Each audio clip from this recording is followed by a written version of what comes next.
নাসিরুদ্দিনের গল্প। হামামে স্নান। মোল্লা নাসিরুদ্দিন একদিন হামামে স্নান করতে গেলেন।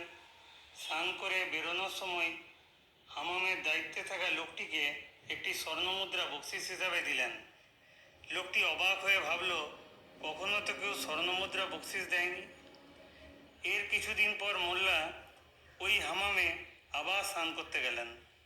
তখন হামামের দায়িত্বে থাকা লোকটি চিনতে পারল। মোল্লাকে ভালো সুগন্ধি তেল দিয়ে দলাই মলাই করে ভালো সাবান দিয়ে স্নান করিয়ে গা মুছিয়ে আতর দিয়ে দিল। মোল্লা তখন তাকে একটি তাম্রমুদ্রা বকশিস হিসাবে দিলেন।